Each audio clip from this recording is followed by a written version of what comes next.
अस्सलाम वालेकुम, मैं हूं अलीना फारूक शेख। और 2 साल के इंतज़ार और बहुत सारा ड्रामा जो आपने देखा भी अभी मोन्टाज में, उसके बाद इलेक्शन कमीशन ने फैसल वावडा दोहरी शहरियत का फैसला सुना दिया है। तहरीरी फैसला भी इस सिलसिले में अब जारी हो गया है। 27 सफ़हात पर मुश्तमिल ये तहरीरी फैसला है और इलेक्शन कमीशन ने करार दिया है कि फैसल वावडा न सिर्फ उन्होंने दोहरी शहरियत छुपाई बल्कि जाली हलफनामा जानते बूझते हुए उन्होंने जमा करवाया।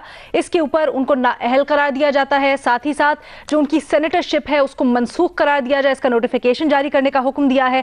2 माह के अंदर अंदर फैसल वावडा साहब को जितने भी नेशनल असम्बली के मेंबर होते हुए उन्होंने मरात मफादात जो कुछ भी हासिल किया वो सब कुछ उनको वापस करना है।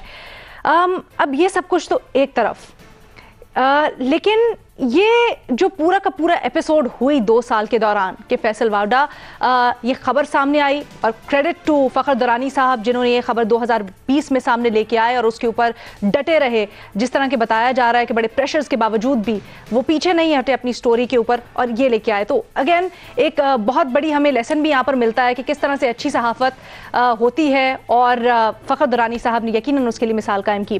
But coming back to the point, ये 2 साल के अंदर जो कुछ होता रहा, फैसल वावडा साहब न सिर्फ कौमी असम्बली की नशिस्त पर रहे, फिर वो विफाकी वजीर बने। उनसे कई बार पूछा जाता रहा कि क्या मामला है, क्यों दोहरी शहरियत आपने छुपाई, बता दें कब मनसूख किया आपने अपनी अमेरिका की शहरियत। वो कोई जवाब ना दे पाए, ये सब कुछ होता रहा।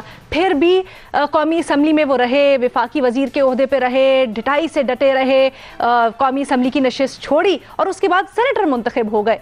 ऐसा सब कुछ कैसे चलता रहा? क्या पीटीआई में जो मेंबरान थे उनको ये इल्म था? क्या जो पीटीआई में आला ओहदों पर लोग हैं उनको ये इल्म था? और ये होते हुए सब कुछ फैसल वावडा करते रहे लेकिन कोई कुछ ना कह सका। तो इसी के ऊपर हमने ज़रा सवाल करना है और फिर फैसले को समझने की भी कोशिश करेंगे। कानूनी तौर पर इसके क्या रेप्रिकॉशंस हो सकते हैं और आगे का क्या मामलात हैं वो भी जानेंगे। फैसल वावडा की गलत बयानी के बारे में मालूमात होते हुए भी सेनेट की नशिस्त देने की वजह है क्या, ये अपने एनालिस्ट से जानते हैं। ओपन ऑप्शंस हैं इन सब के पास। हमें ज्वाइन करें जी पैनल पर हफीजुल्लाह नियाजी साहब, हसन निसार साहब, अतर काजमी साहब और रीमा उमर साहिबा हमारे साथ स्काइप पर मौजूद हैं। सबसे पहले अतर आपसे जानना चाहूंगी, इलेक्शन कमीशन भी यही कहता है कि बादियों नजर में कौमी असम्बली की नशिस्त जो इन्होंने छोड़ी उससे मालूम यही होता है कि जुर्म छुपाने के लिए इस्तीफा दिया गया और फिर सेनेट में इन्होंने अप्लाई किया, उसकी नशिस्त के लिए इलेक्शन लड़ा। तो क्या आपको लगता है कि पीटीआई में लोगों को पता था और उसके बावजूद इस तरह से एंटरटेन किया गया उनको? क्यों? देखिए, अब इस चीज का टू बी ऑनेस्ट मैं तो ये नहीं कह सकता कि उनको पता था या नहीं पता था, पर ऑब्वियसली केस एक चल रहा था और अब इलेक्शन कमीशन का फैसला आया, अब तो उनको पता चल गया। अब अगेन वो कह रहे हैं कि वो सुप्रीम कोर्ट में जाएंगे, लेकिन ये कोई मतलब कि अगर फैसल वावडा साहब के हवाले से पीटीआई को पता था या नहीं पता था, लेकिन अगर इसी हम सेनेट में देखें, इसहाक डार तो इश्तिहारी मफरूर थे, उनको भी टिकट दिया गया, वो भी अभी आपके सेनेटर हैं। यूसुफ रजा गिलानी साहब को मुल्क की सबसे बड़ी आईनी अदालत ने नाअहल करार दिया, वो भी इसी सेनेट के अंदर मौजूद हैं। तो ये हमारी सियासी जो इखलाकियात हैं, ये हम यकतरफा तौर पे उसकी नफाज करने की कोशिश तो करते हैं, लेकिन इस महफिल में सारे ही एक जैसे हैं। लेकिन अगर आप फैसल वावडा का केस देखें तो वो इसहाक डार और यूसुफ रजा के गिलानी के केस से तो बहुत मुख्तलिफ है। वहां पे तो उनकी जमातों को बिल्कुल सामने पता है कि इस शख्स को अदालत वापस बुला रही है, वो वापस नहीं आ रहे, पर वो बज़िद हैं कि वो अभी भी सेनेटर रहेंगे। जहां तक फैसल वावडा साहब की नाअहली का ताल्लुक है, मेरे ख्याल में ये उनका जाती नुकसान है। अगर फैसल वावडा साहब की आप कारकर्दगी देखें तो सियासी तौर पर उनकी जमात को कोई बड़ा नुकसान नहीं होगा। जहां से एमएनए बने थे वहां से फिर वो जो सियासत थी उससे ना उनकी जमात को कोई फायदा हुआ, अपने जाती तौर पे वो कुछ जो उनके एम्बिशंस थे उनको उन्होंने जरूर अचीव किया, लेकिन आज उनके जाने से उनकी नाअहली से जमात को वो नुकसान नहीं होगा जो जहांगीर तरीन साहब की नाअहली से हुआ था या अलीम खान की किनारा कशी से हुआ था। तो ये फैसल वावडा का जाती नुकसान है आज बड़ा, पीटीआई को वक्ती सेटबैक है, हो सकता है, लेकिन मैं इसको बड़ा कोई सियासी नुकसान नहीं देखता। अच्छा सर, आपकी राय का आपको बिल्कुल हक है, लेकिन ये मुझे बड़ा दिलचस्प लगा कि आपने एक ही झटके में पीटीआई को, नून लीग को, पीपल्स पार्टी को एक साथ एक ही सफ में खड़ा कर दिया। पीटीआई तो अलग थी ना? नहीं, पीटीआई तो इसी निजाम के अंदर लड़ रही है ना, इसी निजाम के अंदर वो आई है, उसी सेनेट के अंदर आई है जिस सेनेट के अंदर वो शख्स चेयरमैन सेनेट बनना चाहता था जिसके बेटे की। तो फिर everything is fair in war and सियासत, ऐसा समझे हम पीटीआई के लिए भी? अब नहीं, ये नहीं, मैं सिर्फ इसमें छोटी सी चीज ऐड करना चाहूंगा कि फैसल वावडा का केस उनसे बहुत डिफरेंट है। पीटीआई ये दावा कर सकती है कि उनको तो नहीं पता था कि ये जो बात कर रहे हैं सही या गलत है, लेकिन इसहाक डार को अदालत ने मफरूर करार दिया, यूसुफ रजा गिलानी को सुप्रीम कोर्ट ने नाअहल करार दिया, वो दोनों सेनेट में बैठे हुए। तो ये केस बिल्कुल डिफरेंट है, इखलाकी तौर पे आप मुकाबला नहीं कर सकते। न्याजी साहब के पास ये पॉइंट लेके चलते हैं। न्याजी साहब, फैसल वाडा साहब का केस बिल्कुल डिफरेंट है, पीटीआई को शक का फायदा भी दे रहे हैं, कह रहे हैं सियासत को भी कोई नुकसान नहीं पहुंचा था। आप क्या समझते हैं? पहले जवाब सुनने के बाद मुझे समझ आती कि आप सवाल क्या कर रहे हो, मुझे जवाब क्या देना चाहिए। कि सवाल को लगता है आपका गंदम टाइप है, जवाब मेरे पास चन्नू की सूरत में तैयार है, तो मेरा ख्याल वही पेश कर दिया जाऊँगा। सवाल गंदम जवाब चन्ना अच्छा आइटम है, ये भी इस तरह का भी होना चाहिए रिपोर्ट कार्ड में, कि रिपोर्ट कार्ड की क्वालिटी में हर एक की गुंजाइश है। आप अपनी बात करें, हर एक की गुंजाइश है। देखिए लीना बात तो सच है, लेकिन बात है रसवाई की। देखिए ये ओपन एंड शट केस था, ये मुझे नहीं समझ आती कि हम आया वाक़तन इतने लाइल्म है। हमसे मुराद यहाँ पे 4 बंदे नहीं, हमसे मुराद है पूरा पाकिस्तान के अंदर। क्या इसको मैं कहूँ कि हमें यही नहीं पता कि किस चीज़ के अंदर तफरीक क्या करनी है। रीम मोहम्मद साहब बैठी हैं तो वो बताएंगी कि जी कानून की रूह से फैसल वाडा का जो केस है उसका कोई ताल्लुक नहीं है। वैसे ये ज़रूर है कि इमरान खान साहब की आज फैसलाबाद की तकरीर सुनने के बाद और जो तसलसल से वो 4-5 साल से कह रहे हैं, इसका कसूर भी नवाज शरीफ साहब को पहुँचता है। और अभी हमने एक तबसरा सुन भी लिया है कि नवाज शरीफ साहब को खोज मिलता है, एक नक्शे पा जो है ना फैसल वाडा में भी नवाज शरीफ साहब तक पहुँच जाता है, दूर खींच के जैसे मर्जी। देखें, इनसे पूछा गया था, एक सवाल है अच्छा कि आपने जो पेपर्स जमा कराए थे, आपने जो शरीयत बताई थी, आपने बताया था कि मैं शरीयत छोड़ चुका हूं, मैं दोहरी शरीयत का हामिल नहीं हूं। आपने सच बोला था या झूठ बोला था? इसका जवाब सिंपल है, हाँ या ना। ये पाकिस्तान के अदालती निज़ाम का इससे ज़्यादा तमस्खुर नहीं हो सकता कि 3 साल लगे हैं एक इंडिविजुअल से ये मनवाते हुए और उसने आखिर तक माना नहीं है। इलेक्शन कमीशन आखिर में बिल आखिर ये कहा कि अगर आप नहीं बताते तो फिर हम फैसला देने के लिए हम फैसला जा रहे हैं। अब उन्होंने फैसला दिया, बड़ा अच्छा फैसला दिया, वही फैसला दिया जो आज तक देते हैं इस तरह के केस। 62(1)(f सर चलें, ये तो हो गया ना आपका वो जवाब जो आप तैयार करके लाए थे। अब मेरे सवाल का जवाब दे दे। ये जो अतर साहब ने पॉइंट्स उठाए हैं उनके आर्गुमेंट के लिए बिल्कुल सही है, इसका आप कैसे जवाब देंगे? शक का फायदा वो पीटीआई को दे रहे हैं, वो कह रहे हैं सियासी तौर पर कोई नुकसान नहीं। वो शेख दलील है, हो सकता है शेख दलील है जो महके जवाज में इकबाल को ये जिद है कि पीना ही छोड़ दे। क्या ये दलील है?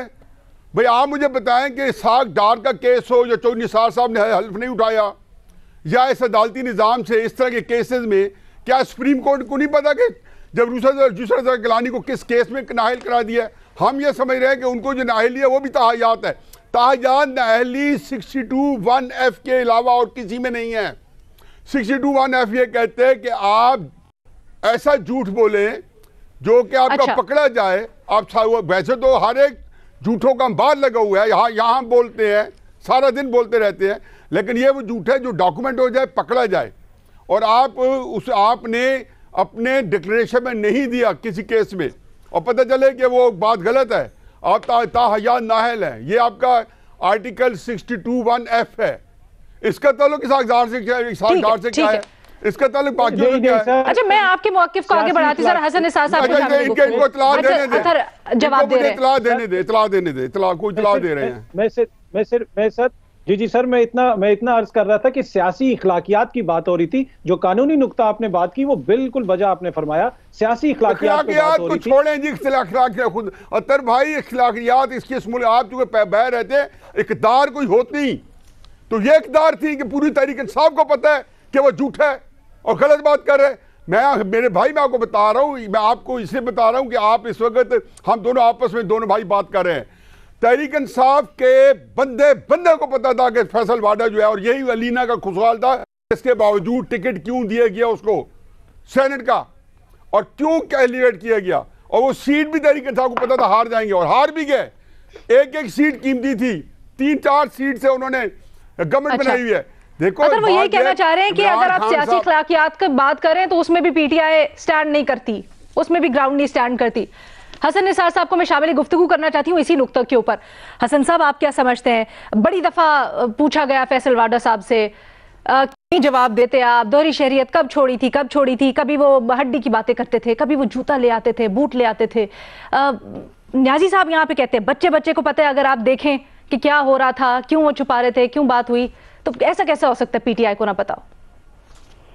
मैं हैरान हूँ, हमारे इतने मोतबर दानिश्वर इस्लामी जमहूरिया पाकिस्तान में अखलाकियात एंड ऑन टॉप सियासी अखलाकियात पे गुफ्तगू कर रहे हैं। और अलीना, आज पहली बार आपने बहुत मायूस किया भाई। यही सब कुछ तो जमहूरियत का हुस्न है, जिसे आप पसंद करें, जिसे आप पसंद करें। ये गुफ्तगूएं करते हुए हम एम्बैरेस्ड भी नहीं होते, बड़े ढीठ लोग हैं हम, हमें शर्म भी नहीं आती। जिसे आप पसंद करें तो यूं भी बयान कर सकती हैं कि जमहूरियत ही बेहतरीन इंतकाम है। इंतकाम का टारगेट कौन है, मैं उस तफसील में नहीं जाता। बीबी, मुझे 30 साल से जायद अरसा हो गया कि ये जमहूरियत नहीं है, ये जमहूरियत के नाम पे जुगाड़ है। एक चुड़ैल है जिसने खूबसूरत औरत का रूप धारा हुआ है, वो जब गले लगाता है ना, जिसको लुभाती है, और वो अपने दांत उसकी शारग में पेवस्त करती है, ये जमहूरियत तो उसे पता चलता है इसकी औकात क्या है। इसी देखो, इसके साथ यही कुछ होता रहा डे वन से, होना भी यही चाहिए था और होता भी यही कुछ रहेगा। हम पता नहीं किन किताबों, किन दुनियाओं, यानी इस्लामी जमहूरिया पाकिस्तान में, कल आपने एक सवाल था जो रह गया, उसके बाद अखलाकियात का लफ्ज़, इसका तो मूजद मैं हूं कि इस मुल्क में इक्तिसादियात नहीं, इक्तिसादियात की बर्बादी के पीछे भी आपकी अखलाकियात है। यहां तो ये बैन कर देना चाहिए ये लफ्ज। बाकी शौकिया फनकारी है, करते रहो। बहरहाल ठीक है जी, आई एम थ्रू, काफी हो गया।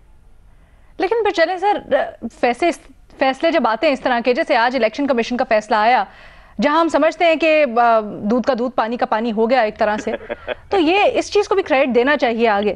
कोई क्रेडिट नहीं है। जमहूरियत की बात कर रहे हैं, जमहूरियत के हुस्न की बात कर रहे हैं, तो वैसे फैसल वाडा साहब जो जूता ला के रखते थे और जितनी रौनक होती थी उनके, तो वो लगता तो नहीं था कि जमहूरियत के हुस्न की बात कर रहे हैं। वो कौम के इज्तिमाई मुंह पे बाकायदा जूते पड़े।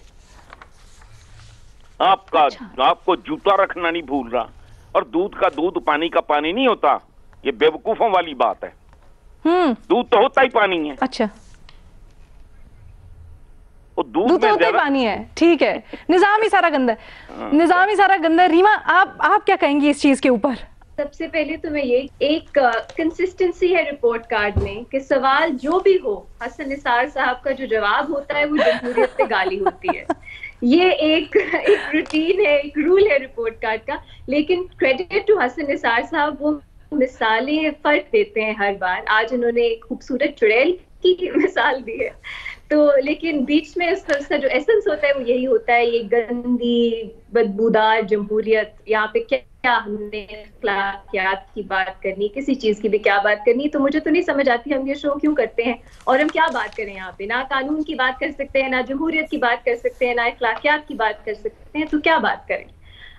लेकिन देखिए, कभी कभी हम बेहतरी की बात करते हैं रीमा, यूजफुल होती है, जरूरी होती है एक फोकस डिस्कशन। ये जो फैसल वाडा साहब का केस था, ये बहुत एक यूनिक केस था क्योंकि फैक्ट्स जो थे वो सामने थे। सुप्रीम कोर्ट के फैसले हमारे पास हैं कि आपने जिस दिन अपना अप्लाई किया है, जब आपने नॉमिनेशन पेपर्स अपने दिए हैं, तब आपकी जो रिनाउंसिएशन है वो कंप्लीट होनी चाहिए, ठीक है।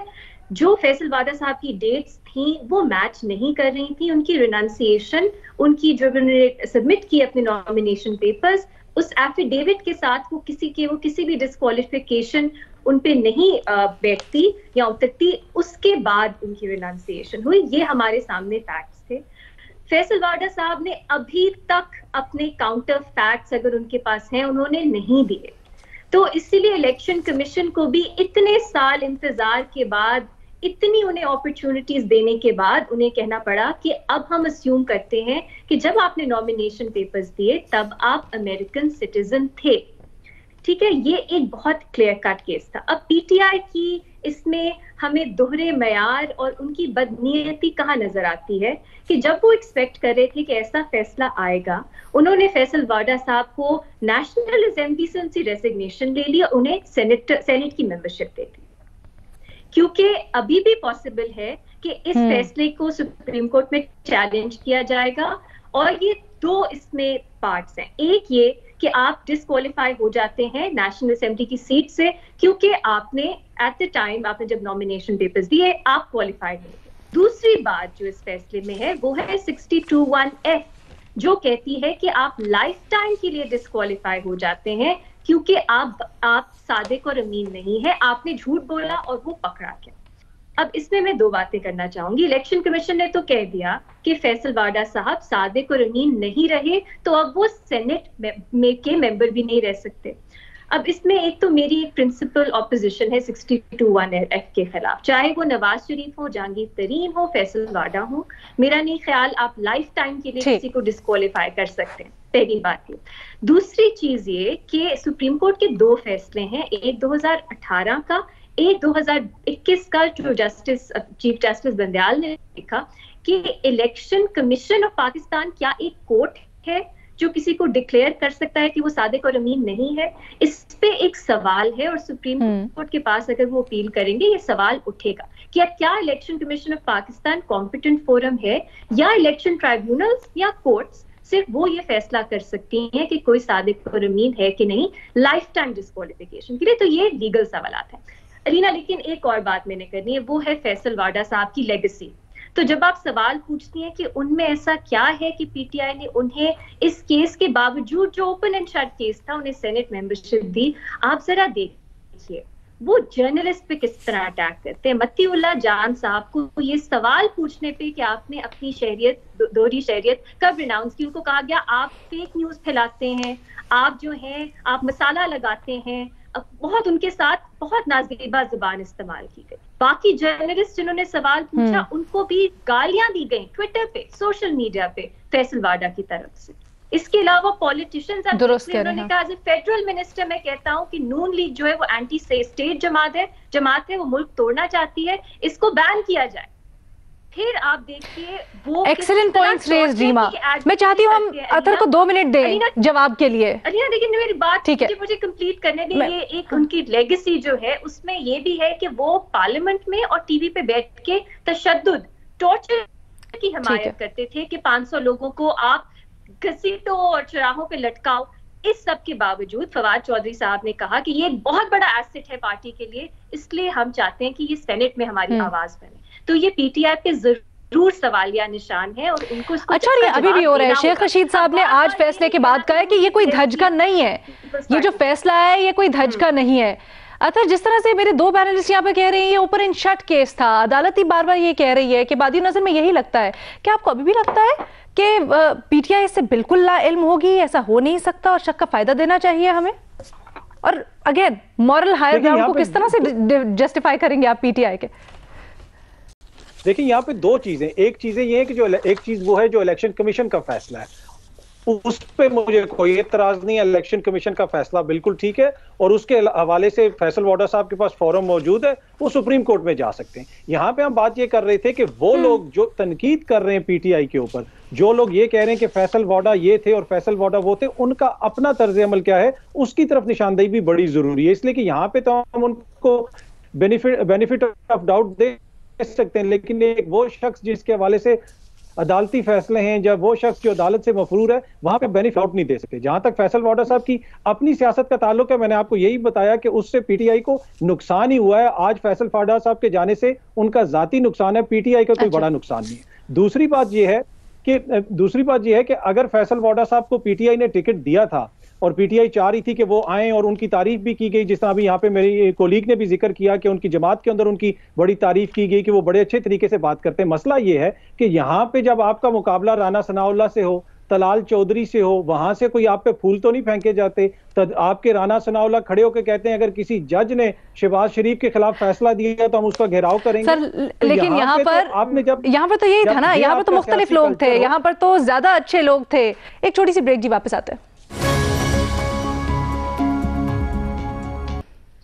जनाब, हम बात कर रहे हैं इलेक्शन कमीशन के एक अहम फैसले की, लेकिन इसके साथ साथ मुल्क में बड़े अहम इश्यूज हैं जिसके ऊपर कुछ राय का इजहार किया जा रहा है, एक डिबेट चल रही है, और वो है प्रेसिडेंशियल सिस्टम यानी सदारती निज़ाम और पार्लिमानी सिस्टम के दरमियान में। सदारती निज़ाम यानी जहां एक एग्जीक्यूटिव के पास तमाम तर इख्तियार होता है लॉ इन्फोर्समेंट का, और जो जुडिशरी है या फिर आपकी जो पार्लिमानी नुमाइंदे हैं वो मुदाखलत नहीं करते एज सच एग्जीक्यूटिव के इख्तियारात में। पार्लिमानी निज़ाम जैसे कि अभी हमारी हुकूमत में है भी, जहाँ पर जो कानून साज होते हैं यानी पार्लियामेंटेरियंस होते हैं, उनके पास तमाम तर इख्तियारात होते हैं, पावर्स होते हैं, इतने इख्तियार होते हैं कि वो चाहें तो हुकूमत भी गिरा सकते हैं या फिर जो एग्जीक्यूटिव है उसको भी हिला सकते हैं। तो देखा यह है कि दोनों जो सिस्टम्स हैं, दुनिया भर में मुख्तलिफ सिस्टम्स हैं, दोनों के अपने अपने फ़वाइद और नुकसानात हैं, लेकिन तसलसल से जो PTI के शख्सियात हैं, नुमाइंदगान हैं, उनकी तरफ से सदारती निज़ाम के हक़ में बयानात दिए जा रहे हैं। पहले तो जी शाह फरमान साहब ने कहा, और अब फैसल जावेद साहब बड़े करीब भी हैं इमरान खान साहब के, उन्होंने भी यही कहा है कि जी मुल्क पे सदारती निज़ाम होना चाहिए। अपने एनालिस्ट से सर प्रिंसिपल इसके ऊपर डिबेट करेंगे कि सदारती निज़ामियत की जो बयानात आ रहे हैं इसकी वजह है क्या, और बेहतर निज़ाम दोनों में से वो क्या समझते हैं। अतर, सबसे पहले आपकी तरफ ही आना चाहूँगी, आप क्या समझते हैं वैसे प्रिंसिपली कि कौन सा निज़ाम ज़्यादा बेहतर रहेगा हमारे सिस्टम के लिए, जिस तरह से वर्क करता है उसमें इस्लाहात के लिए अगेन, और जो ये आ रहे हैं इसकी हिमायत की वजह क्या समझते हैं बयान? देखें, जहां तक सदारती निज़ाम या पार्लिमानी निज़ाम बेहतर कौन सा रहेगा, ये टू बी ऑनेस्ट कहना मुश्किल होगा। माजी के अंदर हम मुख्तलिफ तजर्बात कर चुके हैं, पर पाकिस्तान के अंदर कभी भी सदारती निज़ाम नहीं रहा। मार्शल्ला रहे हैं, उनको कुछ लोग जोड़ते हैं सदारती निज़ाम के साथ। लेकिन यहाँ पे जो इस वक्त बात है कि फैसल जावेद साहब हो जाएं या शाह फरमान साहब हो जाएं, उनकी जानिब से ये बयानात क्यों आ रहे हैं? प्रॉब्लम ये है कि हमें आदत है अपने यहाँ के, हमारे यहाँ चाहे पीपल्स पार्टी हो या नून लीग हो, उनमें कोई भी अगर जो सियासी रहनुमा है वो जरदारी साहब या मियाँ साहब तो छोड़े, उनके बच्चों की मर्जी के बगैर भी कोई बयान नहीं देते। जमहूरी माशरों के अंदर इस तरह की डिबेट बड़ी हेल्दी होती है। कोई भी जमात का रुकन हो वो अपनी एक हैसियत रखता है, वो भी बयान देता है। मतलब ये नहीं है कि वो खान साहब की नुमाइंदगी कर रहा है या वो मियाँ साहब की नुमाइंदगी कर रहा है या वो जरदारी साहब की नुमाइंदगी कर रहा है। तो हमें इन चीजों की आदत नहीं है। अगर आप देख लें तो साद रफीक साहब में सीनियर रहनुमा है नून लीग के, उनसे किसी ने पूछा कि आप क्यों नहीं लीडर बन सकते, मरियम बीबी क्यों बनेगी, उन्होंने कहा मुझसे आप ये मत पूछें, इस पे मैं बात नहीं कर सकता, ये टीवी चैनल पे उन्होंने कहा। तो इस किस्म का माहौल रहा है हमारे यहाँ ये समझा जाता है कि जो सियासी जमात है उसके अंदर कोई भी शख्स जो बोलेगा वो उसके अपने लीडर की नुमाइंदगी कर रहा है हर बात के ऊपर। हर मौकिफ जो भी है वो उस खानदान का मौकिफ है। तो यहाँ पे दो लोगों ने एक बात की एक निजाम के हवाले से, अब इस निजाम का दिफा कौन कर रहा है? इस निजाम का दिफा वो लोग कर रहे हैं जो इस निजाम के बेनिफिशरी हैं। आप सड़क पे किसी भी शख्स से पूछ लें इस निजाम के अंदर उसको कोई तौकीर मिली, कोई इज्जत मिली, कोई इंसाफ मिला आम इंसान को, तो वो तो इसका दिफा नहीं कर रहे। इसका दिफा वही करते हैं जो लोग ये जाहिर करते हैं कि जो यूनान से शायद जमहूरियत की फ्रेंचाइज लेके आए थे, और जो लाहौर में भी उनके बिलावल हाउस है वहां पे भी सिंध की पुलिस तैनात होती है, जो इस निजाम की रिसोर्सेज इस्तेमाल करते हैं, जिनके 4-4 कैंप ऑफिसेज होते हैं, तो वो इस निजाम के सबसे बड़े मुहाफिज हैं। आम शख्स को इस निजाम से कोई फायदा नहीं पहुंचा और वो इससे मुतनफर भी है। और यही वजह है कि अवाम को अपील करने के लिए फिर इस किस्म के बयानात दिए जाते हैं। तो इससे ज्यादा मुझे नहीं लगता कि कोई सीरियस ये बयान है। अच्छा, लेकिन आपके थोड़े से तज्जिए से मुझे ऐसे लगा है कि आपका झुकाव भी कुछ सदारती निज़ाम की तरफ है, क्योंकि पार्लिमानी निज़ाम में आपको लगता है कि इस वक्त बड़ा इख्तियारात का नाजायज़ इस्तेमाल हो रहा है, ऐसा ही है? नहीं, मेरा झुकाव है फेयर निज़ाम की तरफ। पार्लिमानी निज़ाम भी दुनिया में फेयर चल रहे हैं, सदारती भी चल रहे हैं। निज़ाम वो हो जहाँ पे अवाम का कोई सुने, अवाम के निज़ाम कोई भी उनको इंसाफ, ठीक है, कोई भी हो निज़ाम। अच्छा रीमा, आप इस चीज़ में क्या समझती हैं? क्योंकि अक्सर हमने ये देखा है कि खासकर पाकिस्तान तहरीक इंसाफ की तरफ से ये आर्ग्यूमेंट ज़रूर आता है कि हम इस्लाहात करना चाहते हैं, हम बेहतरी चाहते हैं, लेकिन ये जो पार्लिमानी निज़ाम है इसकी पेचीदगियाँ कुछ ऐसी हैं कि हम कर नहीं पाते हैं। तो क्या वाकई में हमें संजीदगी से इस चीज़ पर गौर करना चाहिए? अलीना, दो चीजें हैं। एक तो मैं भी एग्री करती हूँ कि कोई भी चीज ऐसी नहीं होनी चाहिए कि आप उस पर डिबेट ही ना कर सको। कोई भी चीज इतनी सीक्रेट नहीं होनी चाहिए कि हम कहें जो भी उस पर डिबेट करना चाह रहा है वो बदनीयत है, या आपको उनको खामोश कर देना चाहिए। मेरा ख्याल है ये सोल्यूशन नहीं है, चाहे वो parliamentary versus presidential form of government ही क्यों ना हो। पाकिस्तान में मसला क्या है कि ये आता है as part of a package. आप देखते हैं पूरे कैंपेन्स चलते हैं जो मिस इन्फॉर्मेशन पे बेस होते हैं, जो प्रेसिडेंशियल निजाम को दिखाते हैं ऐसा जो कि वो नहीं है, और पार्लियामेंट्री निजाम को दिखाते हैं ऐसा जैसा वो भी नहीं। सो फॉर एग्जाम्पल, ये समझा जाता है कि प्रेसिडेंशियल फॉर्म ऑफ गवर्नमेंट में एग्जीक्यूटिव के ऊपर कोई चेक्स एंड बैलेंसेस ही नहीं होते, या जो प्रेसिडेंट हैं वो अवाम की उस तरह से नुमाइंदगी नहीं करते, उनसे आंसरेबल नहीं होते, या जो अगर आपके प्रोविंसेस हैं उनकी कोई सही नहीं होती उस निजाम में। सो ये जो सब इश्यूज है ऐसा नहीं है। अगर आप असल में पार्लियामेंट्री या प्रेसिडेंशियल फॉर्म ऑफ गवर्नमेंट को समझें तो फिर आप इस तरह की आर्ग्यूमेंट्स कर ही नहीं सकेंगे जिस तरह की यहाँ पे होती हैं। जैसे यहाँ पे कहा जाता है इमरान खान साहब जो है वो बिल्कुल करप्ट नहीं है, उनकी नीयत बहुत अच्छी है, लेकिन कंस्ट्रेंट सिस्टम के इतने ज्यादा हैं कि वो परफॉर्म नहीं कर सकते। तो अगर आपने एज एन एक्सक्यूज यूज करना है पार्लियामेंट्री निजाम को बुरा कहने के लिए, फिर लोग उसको उस पर एतराज भी करेंगे। क्योंकि पॉइंट तो ये है कि अगर आप प्रेसिडेंशियल सिस्टम भी चाहते हैं उस पर आपके ऊपर कंस्ट्रेंट्स होंगे, क्योंकि डिक्टेटरशिप तो प्रेसिडेंशियल सिस्टम नहीं होती। इवन दो पाकिस्तान में ये प्रैक्टिस रही है कि एक साथ डिक्टेटरशिप और प्रेसिडेंशियल सिस्टम ने एक दूसरे को रीइंफोर्स किया है। लेकिन अगर आप दुनिया भर में देखिए, क्या अमेरिका में जो वहां प्रेसिडेंट है उनको अकाउंटेबल नहीं होते वो? क्या उनके ऊपर कंस्ट्रेंट्स नहीं है? क्या अमेरिका में सुप्रीम कोर्ट जो है वो रोकती नहीं है हुकूमत को कुछ करने के लिए? क्या वहां पे जो गवर्नर्स हैं उनकी स्टेट्स के, उनके पास कोई पावर्स नहीं होती? तो अगर आपने इस पे डिबेट करनी है तो वो बदनीयती से ना करें और एटलीस्ट अपने फैक्ट सही रखें।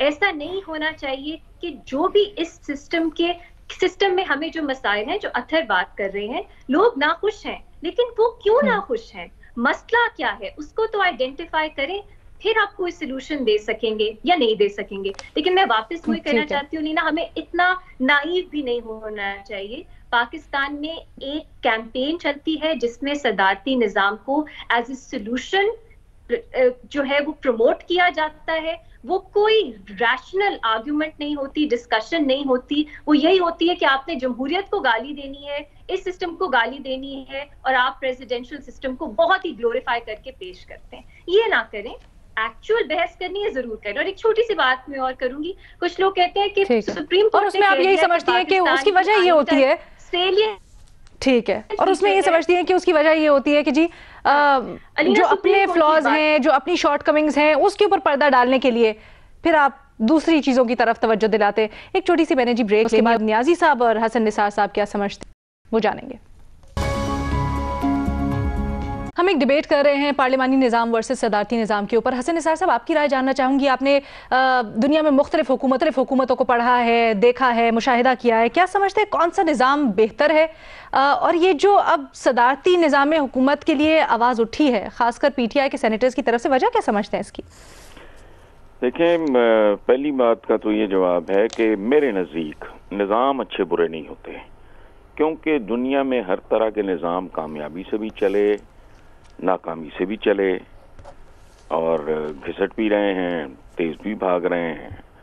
बुनियादी तौर पे अवाम और हुक्मरान मेरे नज़दीक मैटर करते हैं। अगर उनकी देखो, ये अपना ये रमज़म्योर का या किसी का है कि पता नहीं, आधी रात को बूढ़ी औरत सोना उछालती हुई घने जंगल में से गुजरती थी तो किसी की जुर्रत नहीं थी। वो कौन था? शेरशाह सूरी। वो तो जमहूरियत वाला कोई रौला नहीं था ना। अच्छा, खुलफाए राशिदीन की सारी तारीख उठा के देख लो। सो निज़ाम शुदाम नहीं, असल बात यह है कि आपका जो मटीरियल है जिसने चलाना है, घोड़ा इंपॉर्टेंट है लेकिन बेसिकली सवार ज्यादा इंपॉर्टेंट है। अब रह गए ये शाह फरमान, फैसल जावेद और ये डारमार। ये तो भाई मुझे जाती तौर पे इल्म है कि पहुंचे हुए बुजुर्ग बारी बारी इन सब के ख्वाब में आए और सदारती निज़ाम की हिमायत का हुक्म सादिर फरमाया ये बुजुर्ग मेरे ख्वाब में भी आए। मैंने कहा जी आपको सहमत की जरूरत नहीं थी, चूंकि मैं तो इस जमहूरियत पे लानत भी नहीं भेजता, चूंकि ये है ही नहीं।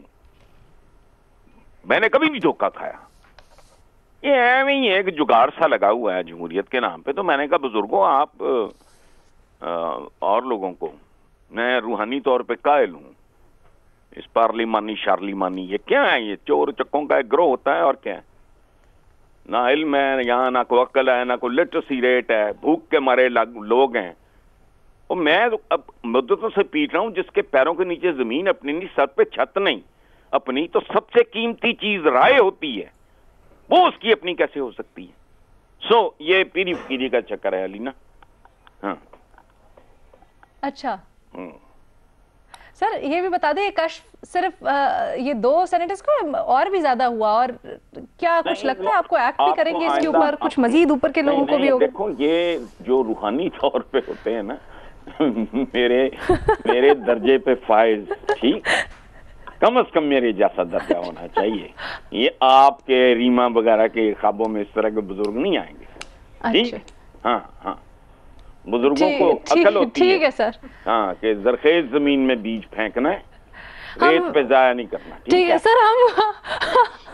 हम तो अपनी कमअकली की मान लेते हैं, हम कहते हैं हम कुछ भी नहीं सर। वैसे तो हम प्रेसिडेंशियल सिस्टम की भी जब बात करते हैं, हम जमहूरी सिस्टम की बात कर रहे थे, लेकिन हम एक और बुजुर्ग के पास चलते हैं जरा, न्याजी साहब। न्याजी साहब, आप क्या समझते हैं सर, आपको कभी ऐसा कष्ट हुआ, और फिर आप क्या समझते हैं उससे क्या होना चाहिए?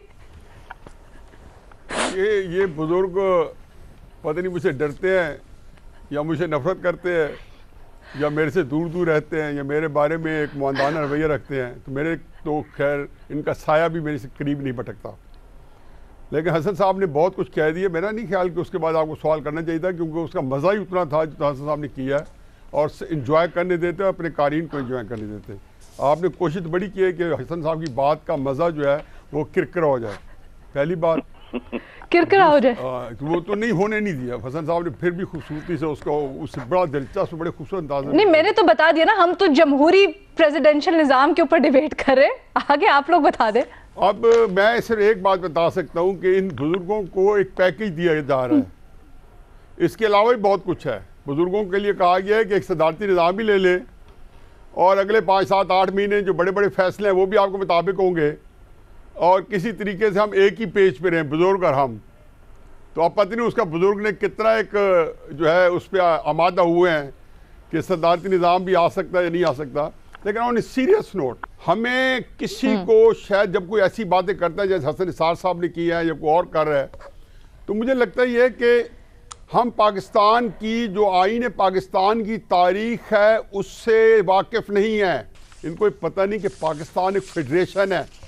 बानियान पाकिस्तान ने इस मुल्क के लिए पार्लिमानी निज़ाम बनाया था। कायद आज़म से बड़ा सियासतदान जो है या उसके करीब या उसके पाँव की खाक का भी जो क्लेम करते हैं, मेरे नज़दीक ये भी एक मुजरमाना जहनीत है। ये लोग या बदनीयत है या जाहिल हैं या दोनों हैं। देखिए, इनको ये समझ नहीं आती कि ये आईन एक कॉन्सेंसस डॉक्यूमेंट है 1973 में, और जो सब बना था पाकिस्तान टूट चुका था, और ये भी नहीं पता कि पाकिस्तान एक फेडरेशन है। मुझे हैरत होती है कि इस पाकिस्तान के बारे में, इस आईन के बारे में इतनी गफलत, और वो भी मुजरमाना गफलत, वो भी हमारे जिनको अल्लाह ने दानिश दी है, फहम दी है, फरासत दी है, और उस तरीके से इस आईन के पीछे पड़ रहे हैं। इनका ख्याल है, देखिए जहाँ तक इख्तियारात का तल्लक है तो अमेरिका प्रेसिडेंट जो है एक बिल नहीं पास करा सकता। हेल्थ केयर से लेके बजट तक सारा कांग्रेस पास करती है। तो उसमें ये कहना कि जी कोई सदर बनने के बाद एक फेडरेशन हुई पाकिस्तान की। लेकिन एक बात मैं कह रहा हूँ, होना तो नहीं है, लेकिन ये जो गुफ्तगू हो रही है ये भी पाकिस्तान की जो जिसको कहना चाहिए कि सालमियत को खातरखा नुकसान पहुँचा के जाएगी। 56 का आइन जब 56 का एब्रोगेट हुआ, नतीजा 1971 में निकल आया। आज भी आइन से मावरा काम हो रहे हैं। अब ये कहते हैं लाएंगे कैसे भाई? ठीक है, अब कैसे लेके आएंगे? सर वैसे यकीन करें मेरे दिल में तो बहुत सारे सवाल भी हैं इस कश्फ से मुताल्लिक भी कि बुजुर्गों को फायदा क्या होगा, क्या क्या निकलना चाहिए इससे, लेकिन चलिए वो किसी और दिन के लिए बचा लेते हैं। बुजुर्गों के साथ लेन देन जारी है, क्योंकि जो बदइतमादी पैदा हुई है बुजुर्गों के साथ पिछले 5-6 महीने। रीमा कुछ कहना चाहती हैं? जल्दी से रीमा से एक जुमला लेते हैं, फिर मुझे क्लोज करना है। जमहूरियत पे हमला कर देते हैं। जी रीमा। कानूनी बात न्याजी रीमा को आगे लेके जाना चाहती हूँ कि हमारी सुप्रीम कोर्ट का एक फैसला है 18th और 21st अमेंडमेंट की जजमेंट में।